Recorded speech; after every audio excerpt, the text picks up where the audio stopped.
Anao malala an'Andriamanitra voantso sy masina ny ny fahasoavana sy ny fiadanan'Andriamanitra raintsika sy Jesosy Kristy tompontsika. Andehantsika ariavana iaraka hitsangana idera sy ankalazan'Andriamanitra. Ataontsika ny hira jobily ny 520 taona ny sinodam-paritany arivo avaradrano alohan'ny anaovantsika ny salamo sy ny hira fiderana.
Vakitsika ny salamo fa 630 ny andininy voalohany ka hatramin'ny andininy 12.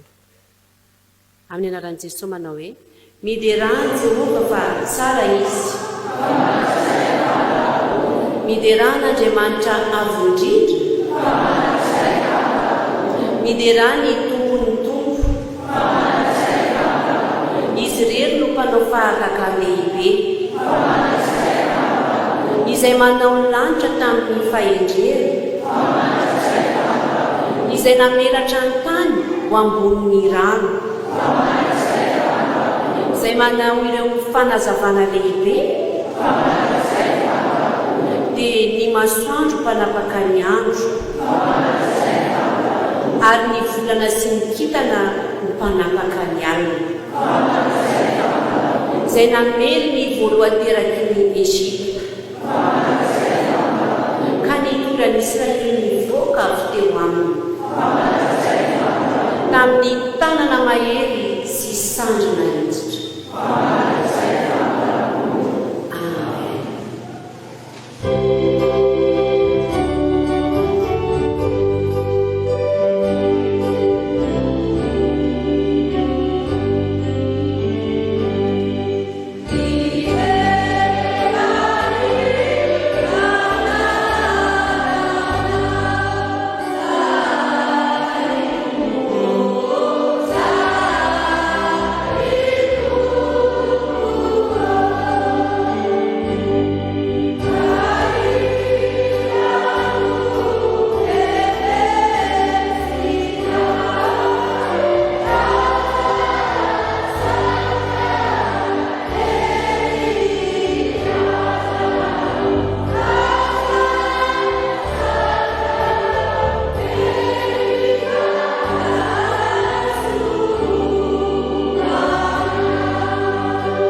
Sy sotran'Andriamanitra tsika ry havana iaraka ivavakitsika. Endre ny fitiavanao, endre ny herinao, mahagaga loatra ianao, rainy mandrakizay, tompony tompo, Andriamanitra velona, ianao no Andriamanitra mahery, ianao no menay ny saotra, ny dera, ny haja, ny voninahitra. Misaotra tompo tamin'ny fitarihanao anay tsiraray avy, ny fiarovanao anay ka tonga eto amin'izao tempolo masina izao. Misaotra tompo amin'ny fanatrehanao anay, misaotra amin'ny fahafahana nomenao anay tsiraray avy, misaotra amin'ny fanavaozanao anay, misaotra amin'ny fanomezanao anay ny masoandro, ny lanitra, ny rivotra, ny fahasalamana, ny hery, ny tanjaka. Misaotra amin'ny fanomezanao anay ny fiainanay rehetra. Mideranao izay tompo, mankalaza ny anaranao masina, misandrata tompo amin'ny avo indrindra. Amin'ny anaran'i Jesosy nanaovanay mivavaka. Amen. Petraka ny fiangonana ry havana. Ry hava malalo amin'ny tompo, amin'izao alahady faina amin'ny 20 ny volana febroary izao, 2024, dia andeha hoenotsika ny sitrapon'Andriamanitra izay ambarany amintsika. Hoy ny tompo amintsika. Koa mifandraisa tsara ianareo, tahaka ny nandraisan'i Kristy ianareo, koa ho voninahitr'Andriamanitra. Fa lazaiko fa Kristy efa tonga mpanompo ny voafora noho ny fahamarinan'Andriamanitra ahatony teny fikasana tamin'ny razana, mba hankalazain'ny jentilisan'Andriamanitra koa noho ny famindrapo, araka ny voasoratra hoe, izany no hiderako anao any amin'ny jentilisa sy hankalazako ny anaranao. Ary koa izy miravoravory jentilisa mba amin'ny olona, ary koa miderahan Jehovah ry jentilisa rehetra, ary aoka hankalaza azy ny firenena rehetra. Ary koa izy solofon'i Jesosy dia ilay hitsangana hanapaka ny jentilisa. Sambatra amin'ny mahitsy lalana izay mandeha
izany indray ry havana ny sitrapon'andriamanitra lazainy amintsika anio mifandraisa tsara ianareo tahaka ny nandraisan'ny Kristy ianareo.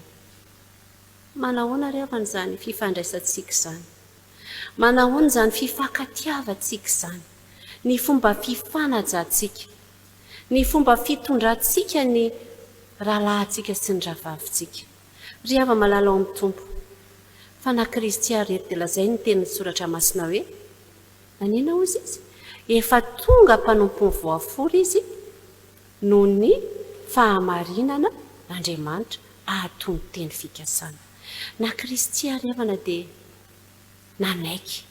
nanaiky ho mpanompo ny voafory ary tsika ry havana amin'ny fiainantsika isan'andro amin'ny maha-kristianina tsika amin'ny maha-mpanaradiantsika ny Kristy. Manaiky ve tsika hanetry tena? Manaiky ve tsika hakatoa ny tenin'Andriamanitra mba ho voninahitr'Andriamanitra? Manaiky ny andefitra ve tsika ry havana malala amin'ny tompo? Tsy nahatanteraka an'izany sitrapon'Andriamanitra tsika ry havana, andehantsika hiatoraka eo an'Andriamanitra hivavakintsika ry havana. Eny Andriamanitra be fitiavana, Andriamanitra be fiantrana ianao. Indreto ny vahoakanao maheno ny teny izay nambara aminy, miverina eo aminao.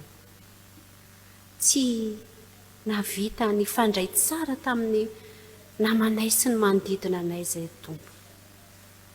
Tsy naneho an'izany voninahitr'Andriamanitra izany izay. Izahay ary no vao maika nampisy fifandirana, tsy nandefitra teo anatrehan'ny vahoakanao, ny mpiara-monina aminay.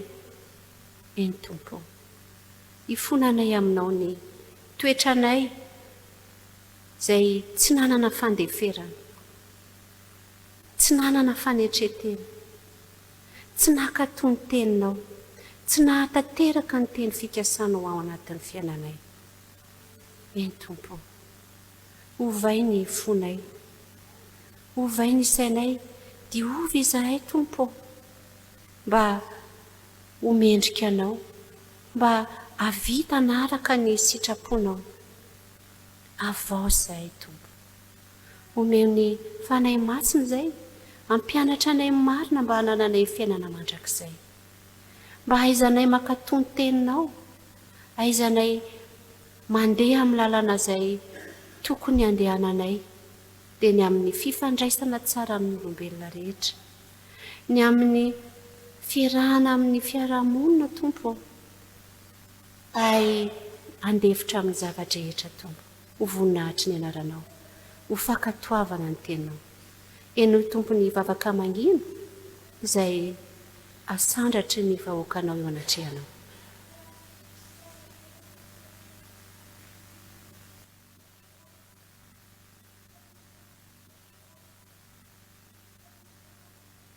Amin'ny anaran'i Jesosy no anandratanay amin'izany vavaka izany.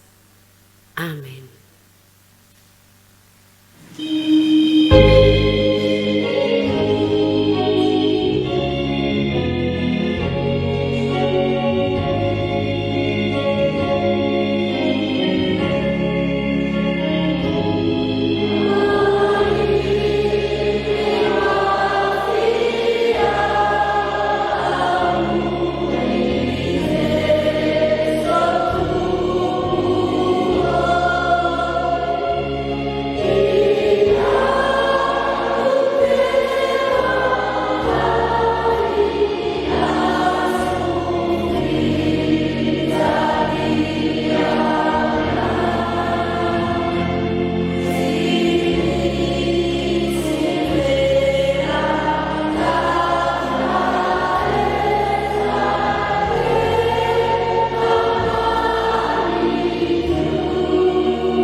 verina marina tamin'andriamanitra ianao ry havana, mitsangana amin'ny finoana andray ny teny famelan-keloka izay tononona amin'ny anaran'i Jesosy Kristy.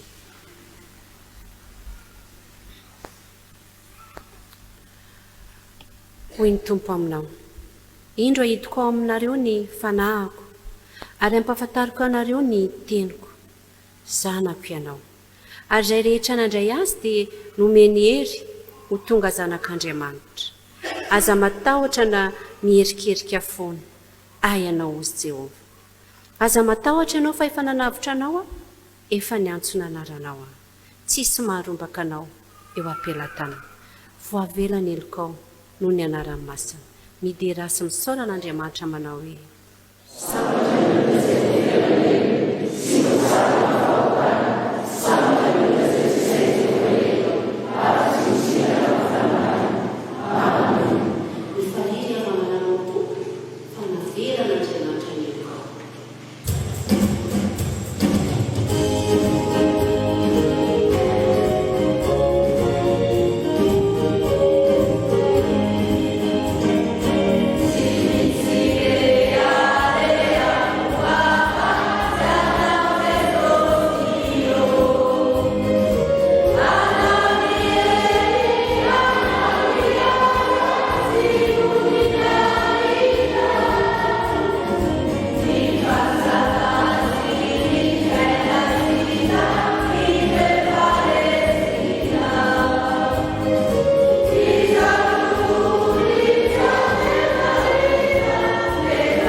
avy malalao amin'ny tompo sambatritsika manana an' Jesosy nasehoan'ny fahefana dia naneno izy izy ny alamaina teo ilay satana.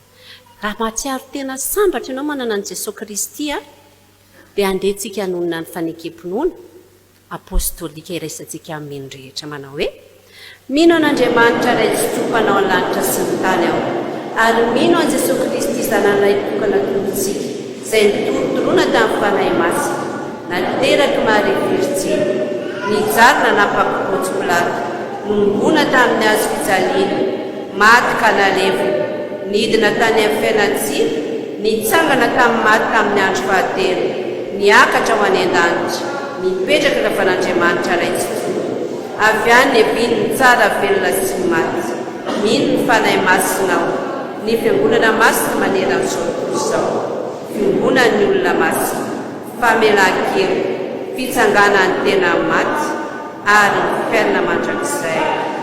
Amen.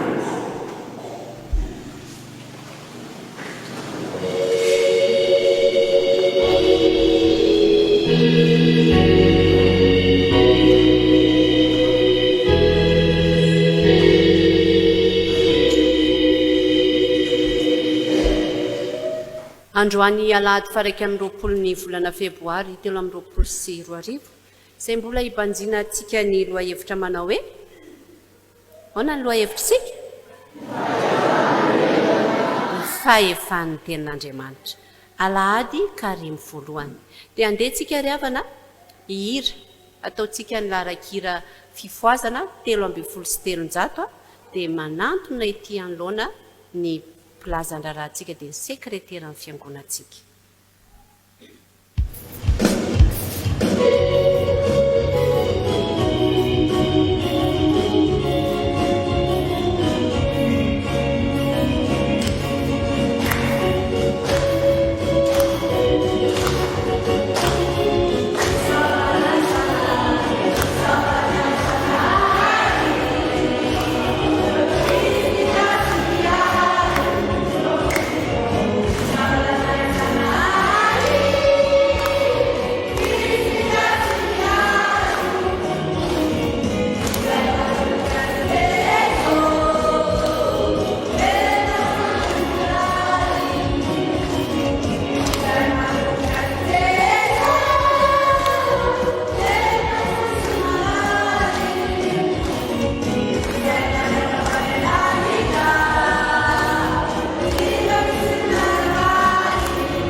dia mbola faly miarabantsika amin'ny anaran'i Jesosy Kristy Tompo ry havana. Fa raha misy mandreny teniko ka tsy mitandrina, izao tsy mitsara azy, fa tsy tonga hitsara izao tontolo izao aho, fa hamonjy izao tontolo izao. Toy izao ny raharahan'ny fiangonantsika androany alahady 20 febroary 2024. Alahady fahaefatra androany misy ny rakim-pahasoavana izay ataontsika araky ny famezam-pahasoavana omen'ny tompo atsika. Misy ihany koa ny fanomanam-panahy atrehana rehefa mirava ny fitompovavana noho izany mijanona daholo ny mpandray ny fanasan'ny tompo rehetra. Raharahan'ny synodam-paritany sabotsy 4 febroary 2024 fampiofanana ny biraon'ny sampana sy ny biraon'ny fikambanan'ny FRD any amin'ny FJKM Ambohidrabiby. Ampatsahivina ihany koa isika fa ny alahady 5 febroary 2024 izao dia alahady ny jobily 520 taona ny synodam-paritany Ariva Avaradrano isam-piangonana. Fampatsahivana ihany ny 20 Mey 2024 voka dehibe ny fiangonana eto amin'ny FJKM Ambatimiranty. Ny 3 septambra 2024 sy ny 17 septambra 2024 fetin'ny ankohonana izay fanaontsika isan-taona. Ary araky ny tetik'andro ny synodam-paritany dia ny 7 desambra fitokoanana ny fiangonantsika FJKM Ambatimiranty alakamisy io izay arahantsika amin'ny synodam-paritany. Fa ny 10 desambra ihany kosa 2024 dia fitokanana ataontsika fiangonana sy ny zanakam-pelezana iarahantsika amin'ny fahaleto araka ny zava-bitantsika sy ny sasarantsika fahavitany izao tranon'Andriamanitra izao. Toy izay ny rarahan'ny fiangonantsika voninahitra ho an'Andriamanitra irery ihany.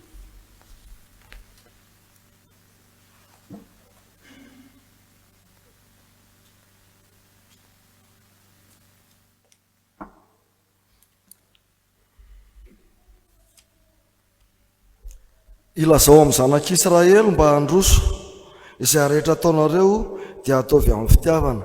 Eksodosy 7:15-5:20, Tapamby Koritianina 1:9-4:20. Izany no teny fanevan'ny jobily volafotsy na ny jobily 520 taona ny synodam-paritany iarivo avaradrano. Misaotra an'Andriamanitra lehibe sika rehetra noho ny fitahiny sy ny fitantanany ka nahafahantsika namakivaky iny taona lasa iny. Misaotra antsika rehetra eto amin'ny FJKM Ambato Miranty ihany koa tamin'ny fiara-mientana ka nahavitana ireo fandaharam-potoana rehetra voafahatry ny tetikandro ka nandraisantsika anjara mavitrika tao amin'ny fanoloran-tena tanteraka. Noho ny fahasoavan'Andriamanitra dia nahazo izao taona vaovao 2020 izao indray isika. Misaotra azy indray satria hiara-entana indray isika rehetra amin'ny fiatrehana sy fanatanterahana ireo tetikandro vaovao ireo ka amin'ny tokony tsy adinontsika ry havana malala fa amin'ny 10 marsa alahady 10 marsa 2020 dia alahady jobily 520 taona ny synodam-paritany iarivo zany hoe amin'ny herin'ny andro any zany ka izy io dia atao isam-pitandremana. Izy ity moa tena marina fankalazana ny mbola ao anatin'ny fankalazana 520 taona ny jobily 520 taona ny synodam-paritany tsika ka ho taterahantsika izy io ka manaingy atsika amin'ny herin'ny andro any mba hiara-mbomba vaketo ka hitrotro-ambavaka ny jobily 520 taona ny synodam-paritany zay atao isam-pitandremana io. Tsy isika ihany no manao azy fa ny fitandremana rehetrarehetra ao anatin'ny synodam-paritany. Dia misaotra anao sahady amin'ny fiverinao zava-dehibe ireo fandarana rehetra atolotra atsika eto ka aneo izany amin'ny fanatrehana ireo fandarana ireo. Ho voninahitr'Andriamanitra ny asantsika rehetra amin'ity taona 2020 ity. Misaotra tompoko.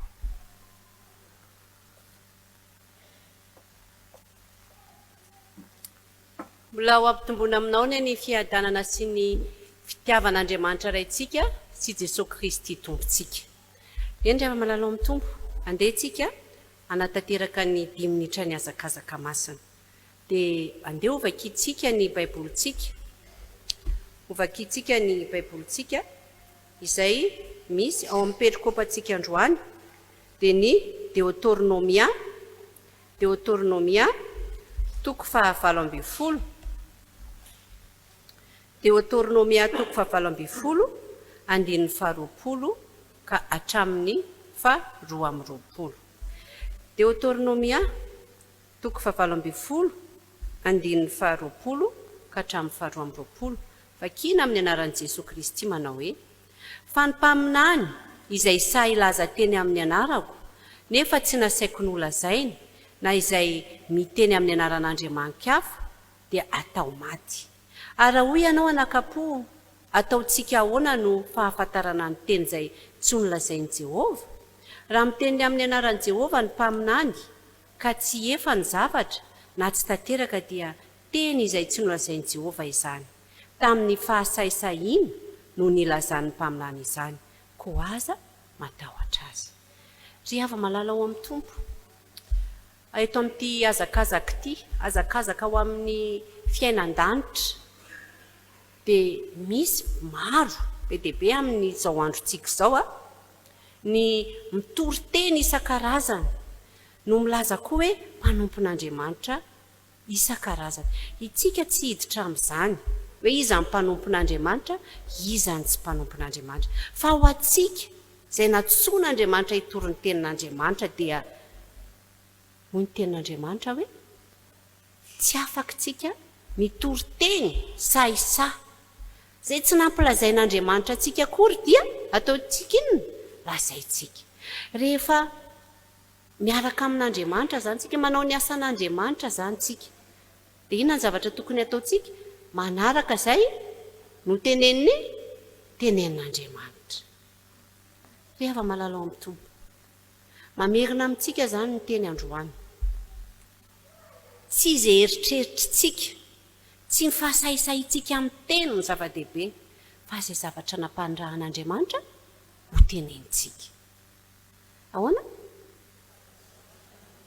zay zavatra nampianarana nataniran'andriamanitra ho lazaitsika fa rehefa malalao amin'ny tompo amin'izao andro faran'izao dia maro ny mpaminany sandoka milaza zavatra zay ohatry ny tena marina rehefa jerena ny baiboly dia ohatry ny tena mety marina le teny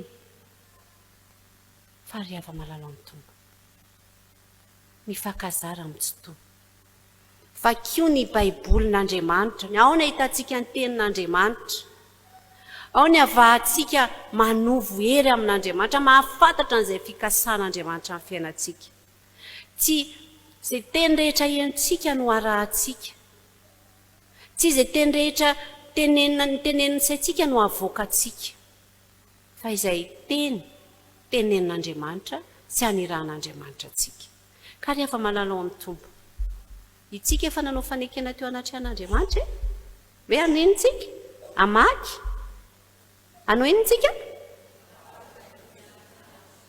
amaky baiboly tsy afinao amin'ilay arak'izay azoko atao a indray any namaky androany dia ahoana zay zany ny arak'izay azo tsy navaky fa ny zavatra eo alohan'izay faneken'izay dia amaky initsika amaky initsika ka rehefa malala amin'ny azakazaka masina zay ataotsika ety amin'ity tampediny ity raiso ny tenin'andriamanitra ho sabatra ny tenin'andriamanitra ny azahoantsika finoana ao ny ahitantsika ny lalana tokony andehanantsika aza misaraka amin'ny tenin'andriamanitra ka raha hiazakazaka ihany tsy aloha hoe miazakazaka misy torolalana misy taridalana sa hoanao nareo marina zany sa tsy marina dia ry havana alao a ny tenin'andriamanitra no vakitsika ny tenin'andriamanitra no ataotsika fiainana dia ho an'andriamanitra rerany amin'ny voninahitra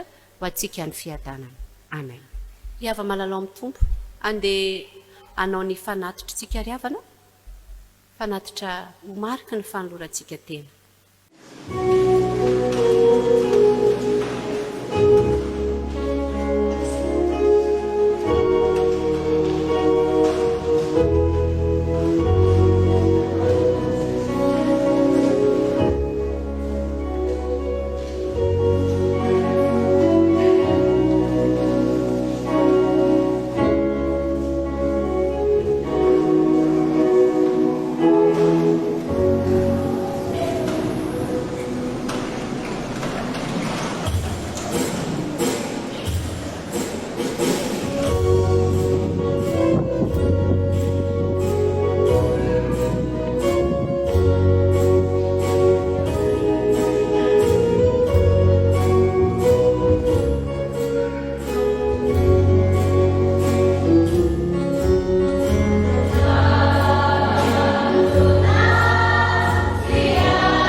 very avantsika hanolotra ny fanatitra.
Tonga ao amin'ny fankalazana ny tenin'ny soratra masintsika ry havana dia angatahantsika ny sekoly alahady hanomboka an'izany fankalazana ny tenin'Andriamanitra izany ao anatin'ny 10 minitra ho an'ny sekoly alahady.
afaka mipetraka tsika sekoly lahady.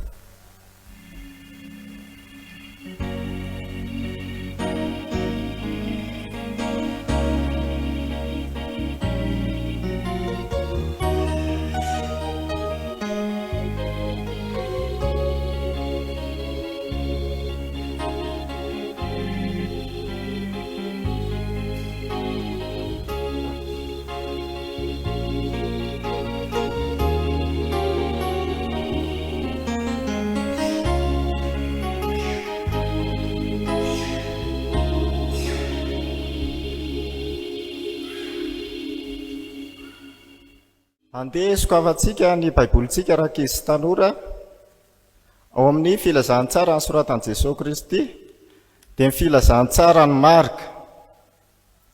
Filazantsara ny Marka toko 2 ny 1:120. Filazantsara ny Marka toko 2 ny 1:120. Rehefa hita dia raha antsika mamaky mafy be amin'ny anaran'i Jesosy manao hoe mitsangana beton fandrinao ka mody any an-trano.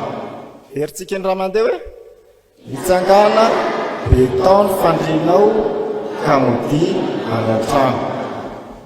Eto raha ankizy dia tantarana lehilahy ray marary ny paralesisa no resahany ity andin-tsoratra masina iray ity. Olona manao ahoana moa raha ankizy no afaka mibata entana? Olona salama sa marary? Dia nefa mifanohitra amin'izany no ambaran'i Jesosy Kristy amintsika eto, ilay olona marany iray no asaony maninona? Mibata ny entana. Mahavariana raha ankizy ny fahefan'ny tenin'Andriamanitra satria ilay tsy salama no asaina mibata ny fandrinany. Andeha ary anaraka tantara kely anankiray tsika raha ankizy tanora. Lehilahy anankiray mpangalatra no asa fivelomany. Dia rehefa mpangalatra ny asa fivelomany dia matsapa ihany izy fa asa ratsy no asa ataony satria ny olona mandeha matory izy kosa maninona? Lasa mandeha mivoaka ny trano, andeha anafika sy angalatra. Dia matsapa ihany izy rakizy, isaky ny andeha hivoaka ny trano izy dia mivavaka. Inona rakizy ny mivavaka ataony? Mangataka amin'i Jesosy izy mba tsy ho tratra, dia izao mivavaka ataony. Jesosy mangataka aminao aza vela ho tratra any am-pangalarana raha andeha hamaky trano, dia fitahinao no omba any am-panaovana ny asa fivelomako. Dia narovan'Andriamanitra tokoa izy rakizy, narovan'i Jesosy izy lasa izy dia narovan'i Jesosy. Dia rehefa tonga tany atokantrano izy dia nakany amin'ny pastera. Inona nataony tany amin'ny pastera? Pastera nangataka fitahina tamin'ny tompo ary narovany tokoa tany am-panaovana ny asa fivelomako, dia ny asa fangalarana. Dia izao no navalan'ny pastera rakizy. Hatramin'izay hozy izy Jesosy nanara-dianao, fa izao kosa Jesosy indray no angatao mba Jesosy indray no hiangavy anao, ka izay alehan'i Jesosy ny tsy maintsy alehanao.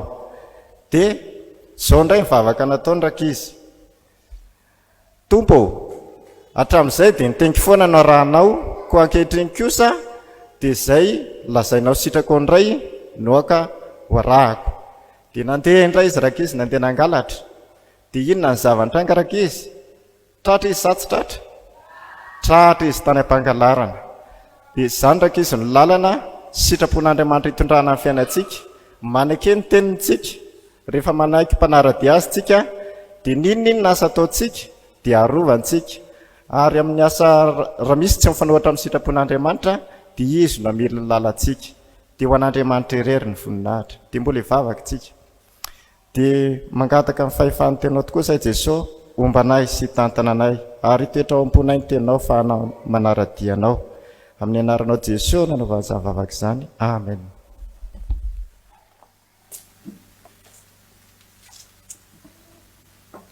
Anoho ny fankalazana amin'ny tenin'ny soratra masina tsika ry havana, dia andeha ataontsika ny hira 7:70 ny andininy voalohany ihany. Ry fanahy mpanazava.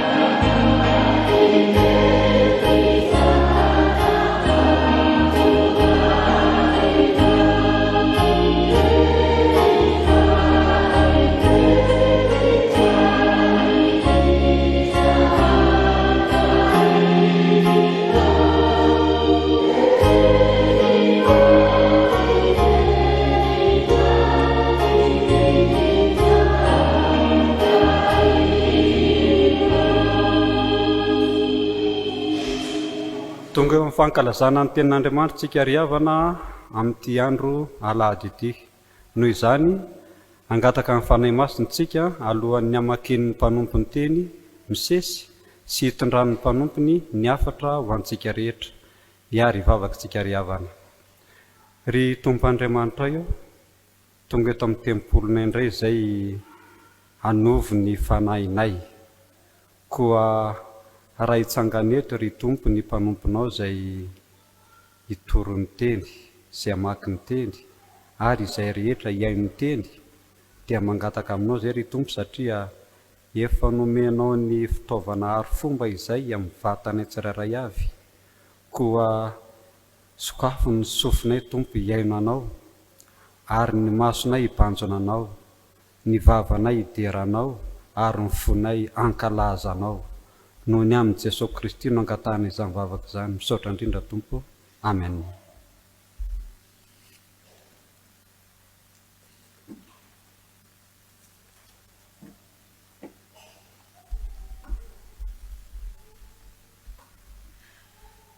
Ny perikopa izay voalahatra ho antsika amin'ity anio ity ry havana dia araka ny bokin'ny Deuteronomia 7:20, 2:20 ka hatramin'ny 2:20.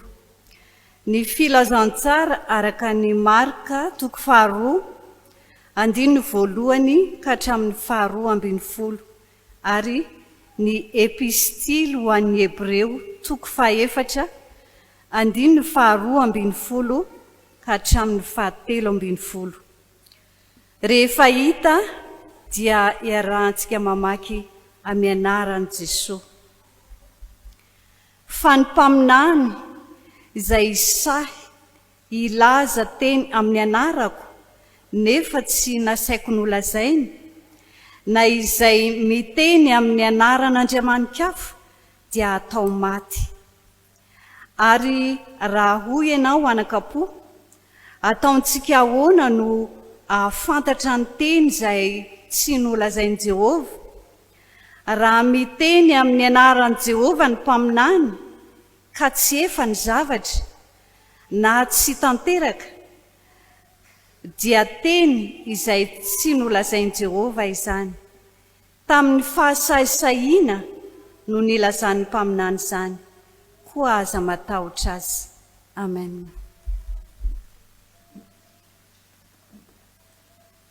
Amin'ny anaran'i Jesosy.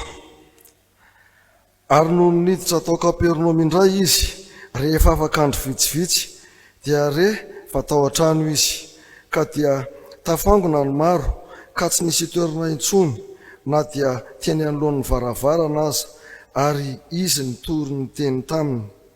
Ary nisy nanantony nitondra ny anankiray marary ny paralisisa ho eo aminy, izay nolanjainy efa daha, ary satria tsy afaka nanakaiky azy izy noho ny abetsahan'ny vahoaka, dia nanesora ny tafon'ny trano nitoeran'i Jesosy, ka noho ny efa voasokatra dia nampidininy teo amin'ny fandriny izay nandrin'ilay narary ny paralisisa. Ary Jesosy taminy noho ny nahita ny finoan'ireo dia nanao tamin'ilay marary ny paralisisa hoe anaka voavela ny elokao. Ary nisy mpanorandalana sasany nipetraka teo ka mieritreritra tao am-pony hoe nahoana ilety no miteny toy izany? Miteny ratsy izy. Iza no mahavela eloka fa tsy ny ray ihany dia Andriamanitra? Ary niaraka tamin'izay Jesosy dia nahalala tao am-panainy fa nieritreritra izany tao am-pony ireo, ka hoy izy taminy, nahoana ianareo mieritreritra izany zavatra izany ao am-ponareo? Iza moa no moramora kokoa ny manao amin'ilay marary ny paralisisa hoe voavela ny elokao, sa ny manao hoe mitsangana betao ny fandrinao ka mandehana?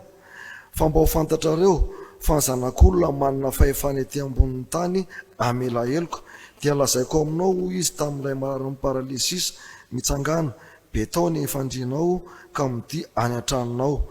Dia nitsangana izy ka nibeta ny fandriny niaraka tamin'izay, ary niala teo anatrehan'ny olona rehetra. Dia talanjona izy rehetra ka nankalaza an'Andriamanitra nanao hoe tsy mbola nahita izao toy izao izahay. Amen. Amin'ny anaran'i Jesosy, fa velona sy mahery ny ten'Andriamanitra, ka maranitra no ny sabatra roa lela, ka manindrina hatramin'ny fampisarahan'ny aina sy ny fanahy ary ny tonina sy ny tsoka, ka mahay mamantatra ny eritreritra sy ny fisainan'ny fo, ary tsy misy zavatra ary na inona izay tsy miseho eo anatrehany, fa ny zavatra rehetra dia mianjaanja sy ahariary eo masony izay hahafarahany ataontsika. Amen. Ray masonao, manamasinana eo fahamarinana, ny teninao ny fahamarinana. Amen.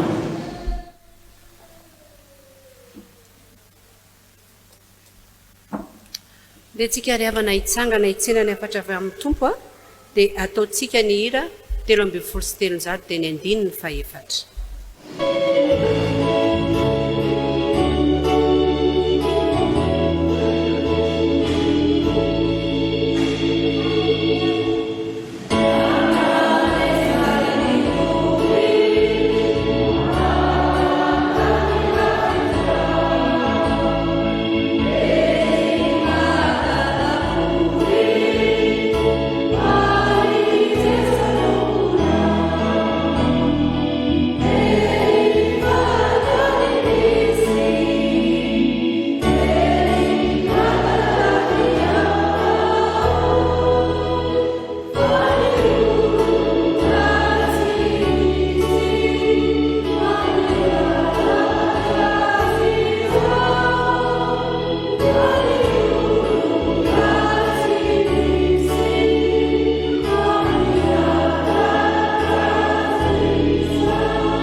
Amin'ny anaran'i Jesosy manao hoe: fa velona sy mahery ny tenin'Andriamanitra ka maranitra noho ny sabatra roa lela, ka manindrona hatramin'ny fampisarahana ny aina sy ny fanahy ary ny tonina sy ny tsoka, ka mahay mamantatra ny eritreritra sy ny fisainan'ny fo, ary tsy misy zavatra ary na inona izay tsy miseho anatrehany, fa ny zavatra rehetra dia mianjaanja sy ahariary eo masony izay efa ranony ataontsika.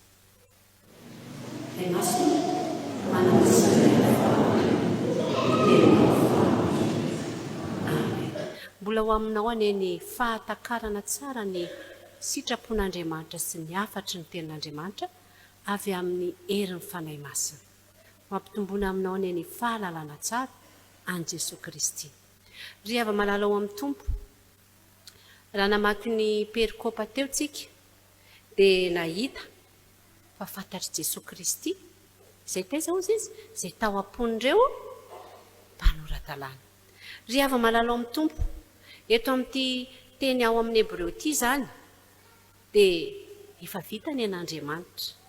Efa vitany an'Andriamanitra rehefa marina ny tenin'Andriamanitra manao hoe mahay mamantatra ny eritreritra sy ny fisainan'ny fo. Raha namaky teo tsika dia nafantatra tsara ny fisainana miafina ilay teny tonga nofo. Iza moa ilay teny tonga nofo? Jesosy Kristy. Hain' Jesosy Kristy ny tao amponin'ireo mpanora-dalàna. Fa izao rehefa nano mahavariana amin'izay ary amin'izao androntsika izao. Amin'izao karema izao dia andehantsika andiny tena. Amin'izao hoe velona sy mahery ny tenin'Andriamanitra, ny fahefan'ny tenin'Andriamanitra. Manahoana izany ao anatin'ny fiainantsika? Manahoana ny fiainantsika an'izany fahefan'ny tenin'Andriamanitra izany? Ry ava malala ao amin'ny tompo. Fa maninona no ohatrany tsisy matahotra an'Andriamanitra akory ary, nefa ny soratra masina izay mivakintsika teo dia hoe atao maty, ina ilay atao amin'ny Deutéronomie teo, atao maty izay miteny sahisatsy amin'ny anaran'i Jehovah. Ry ava malala ao amin'ny tompo. Ny tena mahalasa saina ry havana dia ny mahitantsika kristianina. Ny mahitantsika kristianina izay tsy mandray akory ny tenin'Andriamanitra, tsy mino ny fahefan'ny tenin'Andriamanitra. Mbola mandeha mitady zavatra hafa, mitady eritreritra hafa ka andeha ho jerentsika inona ny mahatonga an'ilay tenin'Andriamanitra lasa ohatrany hoe tsy marina amin'ny fiainantsika, tsy mampisaraka ny tsy ohatry ny sabatra roa lela ka manindrona hatramin'ny fisarahan'ny aina sy ny fanahy. Tenin'Andriamanitra ry havana tsy mandainga, marina foana ny tenin'Andriamanitra. Fa itsika no mianahana dia ho jerentsika ny perikopantsika teo angalantsika ny hafatra dia ao amin'ny marika. Inona ny mahatonga n'io tenin'Andriamanitra io zay lasa ohatrany hoe tsy mietreky izy zany, nefa ny tenin'Andriamanitra teo ahoanaozy izy ny teny soratra masina tahaka ny sabatra roa lela, sabatra maranitra zany ry havana. Ary ny teny velona dia teny manana aina, tena miaina, manome hery anao, manome tanjaka atsika. Ka ry hava malala ao amin'ny tompo, andeha ho jerentsika hoe ahoana zany ny fomba mba ho ataontsika mba tena hiverina amin'izany hoe ny fahefan'ny tenin'Andriamanitra. Misy tantara eto ry havana. Ny tantara eto dia tantara iray izay nitranga, izay efa fantatritsika foana vao nataon'ny mpanompon'Andriamanitra teo koa ary moa. Tantara tena tsara izy io ary tena mahafinaritra satria ahitana zavatra maro isan-karazany. Fa anankitelo amin'ireo fotsiny no hoalaitsika amin'izao alahady izao. Ny voalohany ry havana, manoloana an'i Jesosy Kristy, inona ny tokony ho aseho antsika, ilay teny tonga nofo. Manoloana ny fahefan'i Jesosy Kristy, inona ny tokony ho fihetsika. Dia teto ry hava malala ao amin'ny tompo nisy ina ozy izy, nisy olona nitondra marary. Inona ny zavatra nitranga ao anatin'izany fitondrana marary zany? Ny zavatra nitranga tao anatin'izany fitondrana marary zany dia be ny olona tsy mahita lalana tsony, tsy mahita lalana tsony hidedavana. Vakitsika nge ka dia tafangona ny maro sa vitsiny teo, maro ny teo, ka tsy nisy toerana intsony, tsy nisy nanino izy ho atsika ry havana. Inona ny afatra laina amin'izany? Rehefa tsisy toerana intsony, andeha ahody ka, andehako aloha fa mbola tena le ahoana tsisy toerana tsoniko. Fa ry hava malala amin'ny tompo, nasakana an'ilay mpitondra marary fa izany sa tsy nasakana? Fantatra ilay mpitondra marary tsara ny zavatra dedavina. Iza ny dedavina? Famonjena. Inona ny dedavina ry havana? Famonjena. Mitondra marary izy, inona ny dedaviny? Famonjena. Fantany hoe iza ny afaka manome famonjena azy? Fantany sa tsy fantany? Fantany hoe iza koa. Dia iza ny afaka manome famonjena azy ry havana?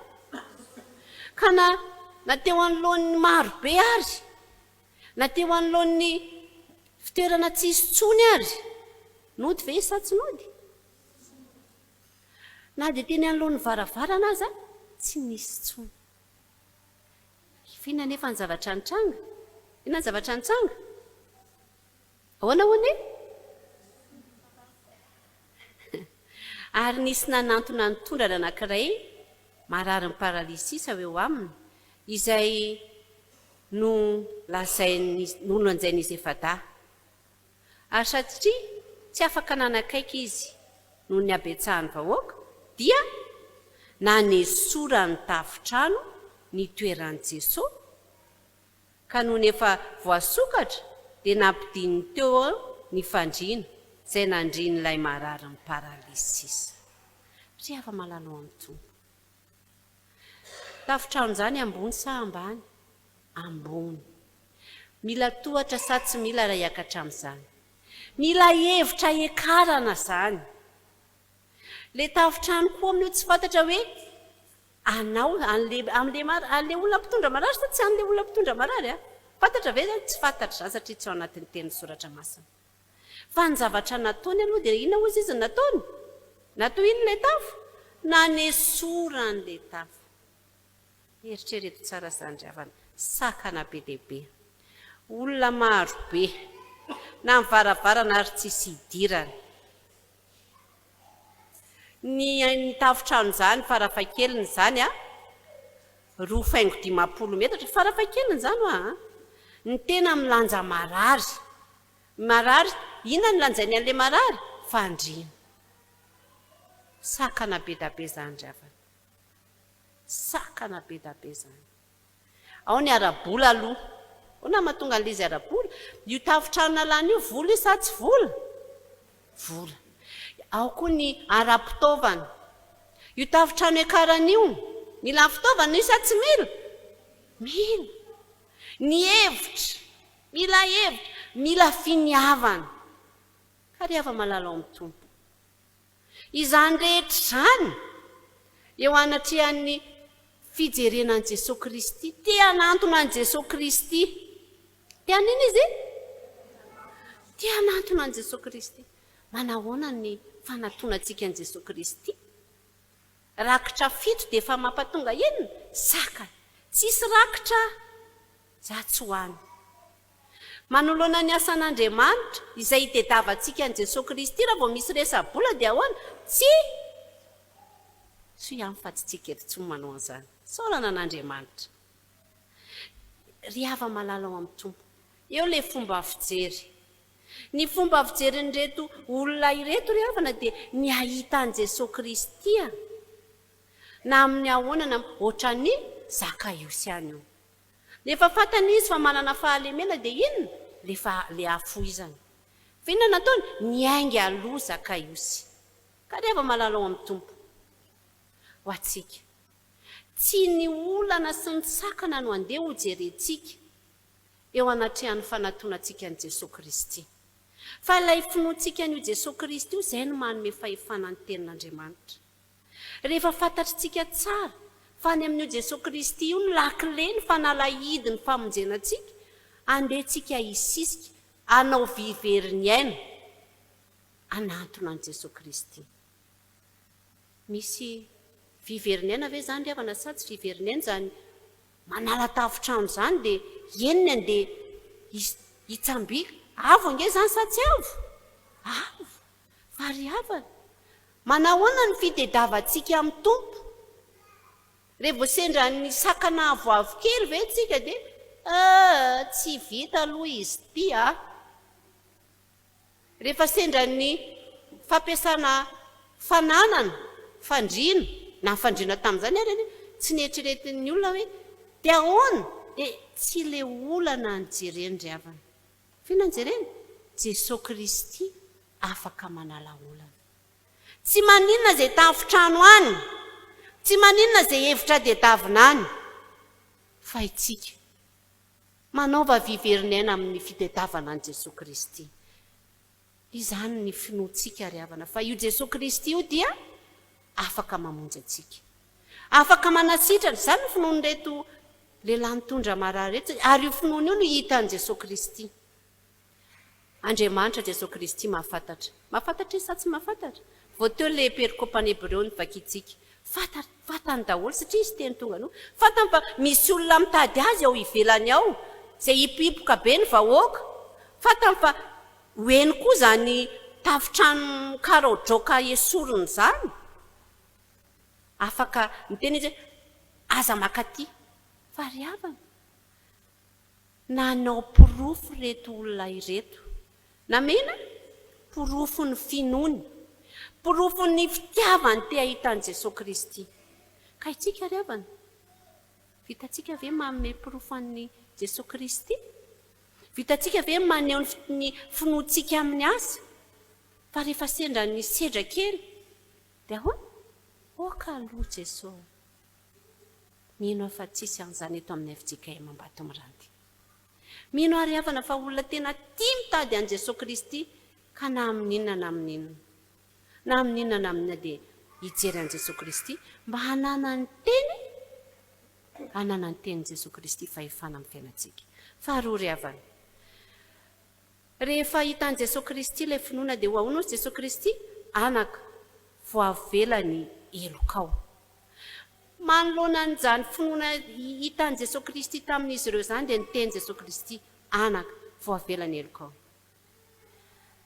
Nisy mpanora-dalàna sasany petraka teo ka nieritreritra tao am-pony hoe nahoana ile ty no miteny toy izany. Lay fahefan'ny tenin'i Jesosy Kristy ry havana, tsy niavin'ireo mpanora-dalàna sasany. Mpamonjy ve dia hosahantsika amin'ny teny hoe le ty? Tsy hosahantsika izany. Tsisy fanajana ny tenin'i Jesosy Kristy. Efa nandeha ny tenin'i Jesosy Kristy, voavelany elokao. Fa ny mpanora-dalàna izay manana fahaizana, manana traikefa, mpanora-dalàna tsy nandray ny tenin'i Jesosy Kristy. Vao mainka ary nanivativany Jesosy Kristy, manam-pahefana ny tenin'Andriamanitra, manana fahefana amin'ny olona ny tenin'Andriamanitra, rehefa eken'ny olona ny fahefana. Ry hava malala ao amin'ny tompo, nisy fanajana ve ilay teny, le voavela eloko? Tsy nisy fanajana. Ka ry hava malala ao amin'ny tompo, mila manaja ny tenin'Andriamanitra tsika. Mila manaja, mandray ny tenin'Andriamanitra. Tsika zao teo nahazo famelan-keloka, ahoana ny fandraisantsika amin'ny famelan-keloka. Fa i Paoly ry havana, nanana ny fahaizana sy ny fahalalana sy ny firazanana sy ny saranga enjana indrindra, fa tena nihetry Paoly teo anatrehan'i Jesosy Kristy. Raha tianao zany anana fahefana ny tenin'i Jesosy Kristy, dia mila manino? Ekenao ampiny fahatsoram-po. Tsy amin'ny fieritreretana ny fahalalana sy ny fahaizana ry havana ny azahoana famonjena, fa amin'ny finoana, amin'ny fanekena. Amin'ny vava no anekena. Zay amin'ny inona ny anekentsika? Amin'ny vava. Teny tsotra kely ry havana, manaiky a Jesosy ho tompoka anao. Mino a Jesosy amin'ny foko, fa ianao efa natsangan'Andriamanitra. Tsy mila zavatra goavana be, ohatran'ny namana Sirianina, izay nitady fahasalamana, nitady fahanasitranana, dia tezitra mafy noho ny ambo-po. Tsy mila ambo-po ry havana ny fandraisana ny tenin'Andriamanitra. Tsy mila avonavona ry havana ny fandraisana ny tenin'Andriamanitra tahaka ny namana Sirianina, fa mila fandraisana amin'ny fo. Ka ny tenina manasiriana, fa nanina moa le lehilahin'Andriamanitra tsy nivoaka koa no mbo nandray anahy, mba nanevaeva ny tanany teo ambony loha, dia fa nga tsisy rano tsara ny aminay fa tsy maintsy aty amin'ny ony ety. Ry hava malala ao amin'ny toa, aza manana toe-pony mpanora-dalàna. Mahay ny tenin'Andriamanitra isan-karazany, dia ny ianareo ny tenin'Andriamanitra, feheverinareo fa ao no ahitako azy. Tsy mandray nefa, tsy mandray an'ilay tenin'Andriamanitra, tsy miaina an'ilay tenin'Andriamanitra. Fa ny tenin'i Jesosy ry havana dia raisina. Raha miteny Jesosy hoe voavelany elokao, raisinao ampinoany zay sa tsy raisinao ampinoany? Raisina ampinoany. Raisina amin'ny fahatsoram-po, tsy amin'ny avonavona, tsy amin'ny fieboebona. Fa iza moa io no mbo ahavitana manao an'izany, manao blasfemy. Tsy izay ry havana. Fa ny tenin'Andriamanitra dia raisinao amin'ny finoana. Zany ry havana ny azahoantsika misitraka ny tenin'Andriamanitra. Azahoantsika misitraka ka mahatonga ny hoe tena velona sy mahery ny tenin'Andriamanitra. Fahatelo ry havana. Ny fahatelo andraisantsika ny afatra dia izao. Rehefa niteny tamin'ilay marary ny paralysisa Jesosy hoe betao ny fandrianao, dia ahoana ozy izy? Ny betainy ny fandriana. Fakatoavana ry havana. Ino izy teo? Fakatoavana. Fakatoavana ny tenin'i Jesosy Kristy. Rehefa Jesosy no miteny, makatoy ianao. Ohatry ny tamin'ny andron'ny Elia. Rehefa niteny Jehovahandriamanitra hoe andana makary amin'ny ony, fa any dia hisy goaiky. Andana makary amin'izao fa any dia misy mpitondra tena milina anao. Tsy mpanan-karem-be ilay mpitondra tena.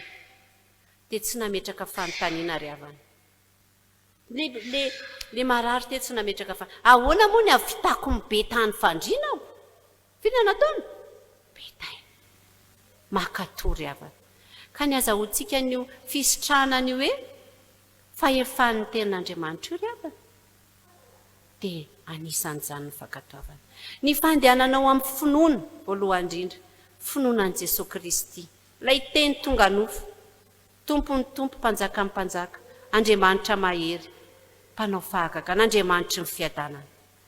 Ny faharoa ry havana, dia iny izy teo, ny fanetrenao ny tenanao, ny fandraisanao ny tenin'i Jesosy Kristy amin'ny intso-po.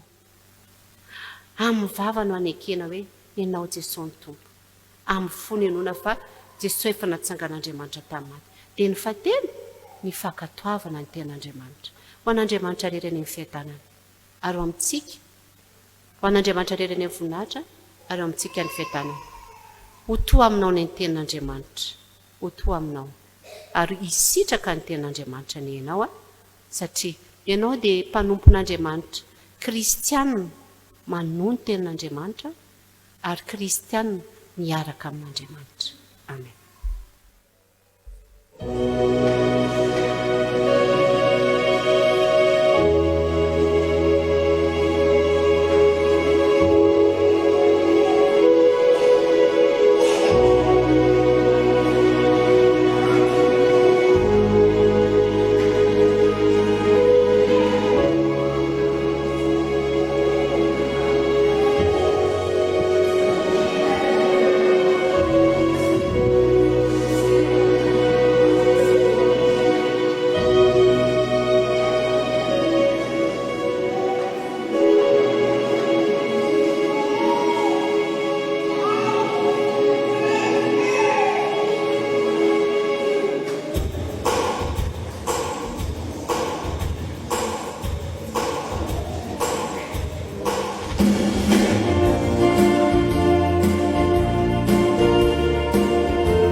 Ivavaka sika ry havana.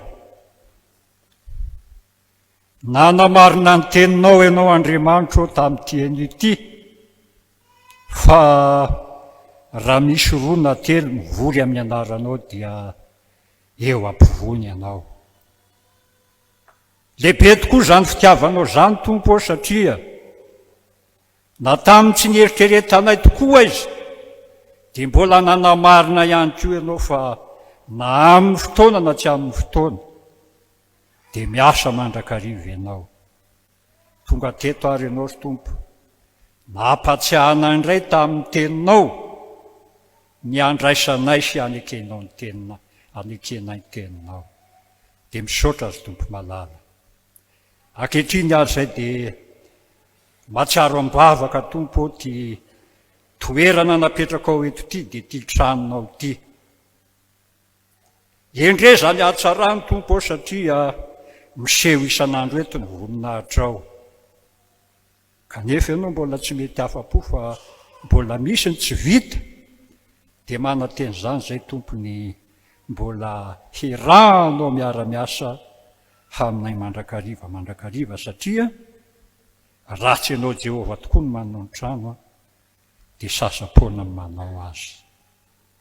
Dia taio ary ho tanteraka hatramin'ny farany, arak'izay eritreretinao sy akasitranao amin'ity tranonao ity ny fahavitana.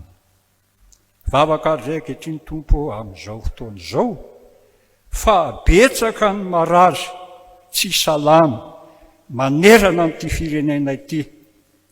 Vavaka ho an'izy ireny zahay, eny fa na dia misy arany tonga eto Tompo dia tsy salama.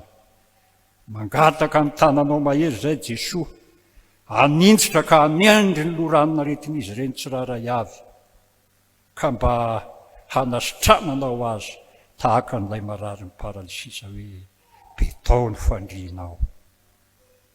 Vavaka izay Tompo, satria dia lazaina fa sarotra ny fiainana. Betsaka ny olana mianjady amin'ny fiainanay, aza vela hitady vahaolana any amin'ny olona zay Tompo, fa tario anatiny anao fa ao aminao ihany no misy ny vahaolana. Vavaka manokana ihany koa izay Tompo, amin'reto mpanomponao avy amin'ny radio tonga maka an'izao horonan-tsary amin'izao fampom-pivavahana izao, izay mbola marika fa fitoriana ny filazantsaranao. Ianao koa anie hiaro an'izy ireo manokana, ahafahany manatanteraka ny asa zay andrahanao azy naiza nay, satria tsapanay fa na any amin'ny tany lavitra izy ireo irahanao Tompo dia mandeha izy. Ka dia andeha tokoa izy tsy ho reraka ary azakazaka izy tsy ho sasatra. Vavaka ho anay rehetra eto amin'ity fitandremana na fiangonana ity zahay, mba hanaikanao marina le Jesosy Kristy tompony ny hery sy ny fahefana, fa mba tsy hanao adaladala, ka raha mareny teninao zay anio dia tsy dia adininay zany raha-pitso. Faoko izay ho mpiaim-pakatoa, ka ho hitanao eny amin'ny lalana sy toerana lehanay tsiraray avy, fa mitafy ianao zahay. Vavaka zahay ho an'ray aman-dreny, zay nirahanao hitory ny filazantsaranao eto, mamafy ny teninao eto, tena ome hery izy ry Tompo, satria lavitra izao toerana nirahanao azy zao. Ary dia tsy mitandro asa sarana izy ny amin'izany, fa manaiky kosa izy haminiraka izay hampanaovinao azy. Me fahasalamana mandrakariva izy sy mivady aman-janany, taio ny fivelomany Tompo, taio ny asa rehetra izay ataony, mba hanehoanao ny fitiavanao azy, fa mpanomponao izy, tsy arianao azy tsy foinao. Vavaka izay ho an'ity tanànana eto Ambatimiranty ity, mba hanjaka eto ny fandriam-pahalemana, mba hanjaka eto ny fiadanana, mba hanjaka eto ny fifankatiavana. Fa rehefa tsy mifankaty izay Tompo dia ny korontana ny manjaka. Ampianary izay Tompo, hifampizara fitiavana, mba hanananay fifaliana amin'ny androm-piainana rehetra. Vavaka ihany koa izay ho amin'ny firenenay, ny mpitondra anay rehetra ao anatin'izao firenena malagasy izao, mba hiasa ianao amin'izao vanim-potoana farany, etrehana ny fifidianana zay hitondra nyty firenena ity indray oka tompo ny tena sitraka sy ny eritreritra ao ary ny fitiavanao nyty firenena malagasy ty sy ny vahoaka malagasy any mba atolotra ao ka hipetraka eto amin'ity firenena ity indray a hitondra sy anapaka ary hitondra fidanana ho an'ny vahoaka malagasy. Ampiarahanay zany vavaka zany tompo amin'ny vavaka nampianarinao ka manao hoe raina eo zay nytanitsy ho atsiny ny tonga ny fanjakana atao any sitrakanao ety atanyraka ny tanitsy meo any miny amin'ny sazana ary mamilany koa tahaka mamilana izy melo tamina aza tonga ny fahafanana manafahana ny ratsy hanao ny fanjakana sy ny ary mananaka andresy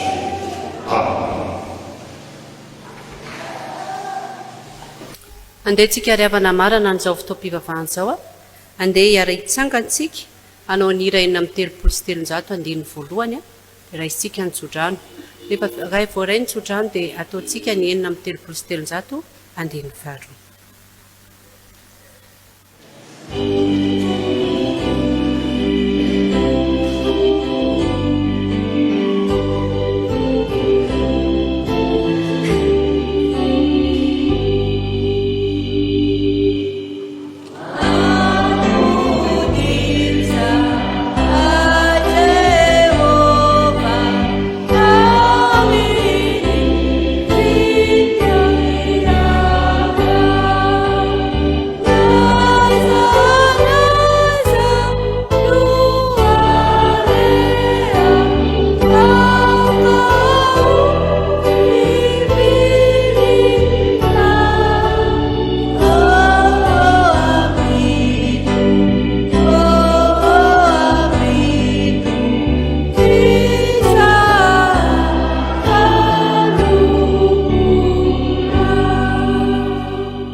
Saron tsodrano zay tonona mianaran'i Jesosy manao hoe hitay anao ane ny tompo ka hiaro anao, ampamirapiratra ny tavany aminao ane ny tompo ka amindra fo aminao, anandratra ny tavany aminao ane ny tompo ka nome anao ny fiadanana.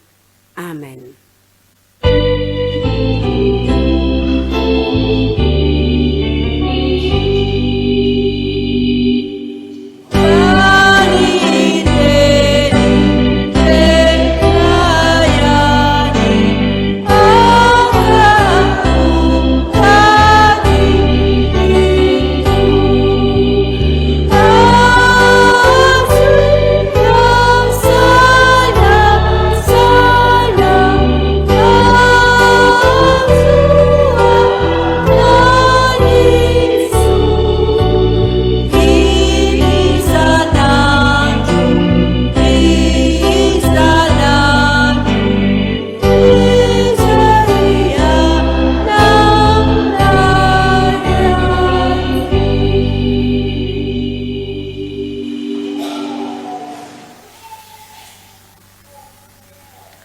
Apetrao amin'ny tompo ny fiainanao, apetrao amin'ny tompo ny mombanao, fa izy no hiadidy anao, mivava mangina riavana.